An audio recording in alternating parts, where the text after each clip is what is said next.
Assalamualaikum warahmatullahi wabarakatuh.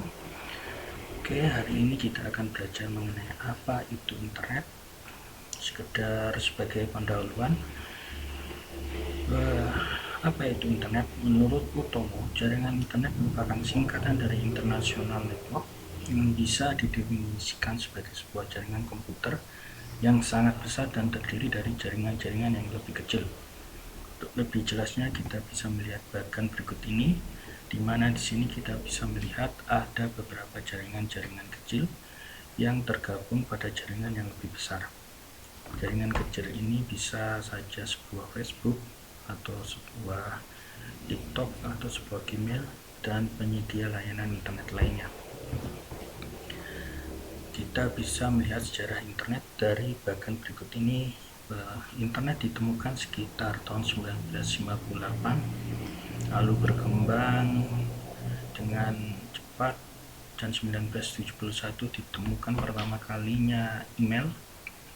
Lalu untuk 1999 muncul sebuah transfer file, terutama untuk distribusi MP3 secara peer-to-peer diperkenalkan, lalu berkembang semakin cepat dan sampai saat ini perkembangannya semakin cepat dengan adanya berbagai layanan internet.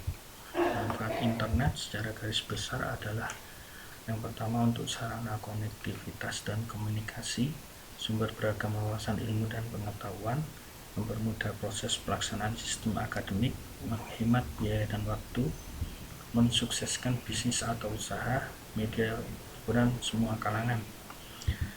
Kita bisa melihat contoh penggunaan internet dalam keseharian, yaitu Facebook, Twitter, yang dimana sosial media sekarang itu tidak hanya sebagai media interaksi, tetapi juga sebagai sebuah tempat untuk promosi produk. Jadi kita bisa menjual produk kita juga di sosial media. Aplikasi pesan yaitu WhatsApp, Telegram, lain, dimana kita bisa menggunakan aplikasi pesan ini untuk mengirimkan pesan, tidak perlu lagi menggunakan SMS yang secara biaya itu lebih mahal. Lalu media streaming yaitu YouTube, TikTok, Netflix, dimana kita bisa melihat video yang favorit kita. Lalu TV streaming, Mola TV, video, dan beberapa TV nasional lainnya juga memiliki streaming. Lalu teleconference, di mana kita bisa melakukan meeting dengan klien ataupun rekan kerja tanpa perlu datang ke kantor. Kita bisa melakukan dari rumah dengan koneksi internet, dan juga jika membutuhkan bisa menggunakan webcam. Lalu transportasi online yaitu Gojek, Grab, Maxim. Kita tidak perlu lagi capek-capek mencari transportasi atau kita menunggu taksi secara manual. Kita bisa menggunakan Gojek, Grab, Maxim. Selain sebagai transportasi, bisa juga untuk pengiriman barang.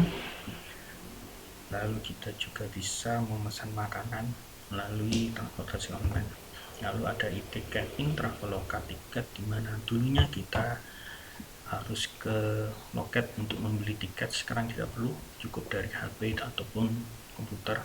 Lalu telemedicine yaitu Halodoc, dimana kita bisa berkonsultasi dengan dokter terkait penyakit. Tentunya untuk penanganan lebih lanjut kita harus bertemu dengan dokternya. Lalu ada media penyimpanan online yaitu Google Drive, Microsoft Drive, dan Dropbox, dimana ini bisa menjadi alternatif penyimpanan kita untuk mengamankan data kita, dimana kelebihan dari penyimpanan online ini adalah dari segi keamanan dan keutuhan datanya. Lalu perbankan seperti mobile banking, e-banking, kita tidak perlu lagi ke ATM atau pergi ke bank untuk melakukan transfer atau membayar sesuatu, cukup melalui layanan perbankan mobile banking ataupun e-banking. Lalu ada lagi marketplace online seperti Tokopedia, Bukalapak, dan Shopee, dan juga ada Lazada, dan masih banyak. Ini menguntungkan kita sebagai pembeli, tidak perlu harus datang ke toko, kita tidak perlu harus capek-capek kalau jaraknya jauh, cukup dari rumah saja kita bisa membeli barang kebutuhan kita. Dan keuntungan untuk penjual adalah tidak perlu memiliki toko fisik, cukup membuka virtual toko sehingga bisa bisa memangkas biaya yang akhirnya membuat penjualan produknya lebih mudah. Lalu ada email, yaitu Gmail, Outlook, Yahoo, dan berbagai macam email misal dari perusahaan, sehingga memungkinkan kita bisa berkirim pesan secara cepat tanpa harus keluar dari rumah, harus menggunakan perangko dan lain-lain. Sekian untuk pengenalan internet, dan untuk berikutnya kita akan lebih mengenal salah satu yang terpenting dari internet, yaitu jaringan. Kita akan belajar itu apa itu IP, apa subnetting, dan lain-lain. Terima kasih. Wassalamualaikum warahmatullahi wabarakatuh.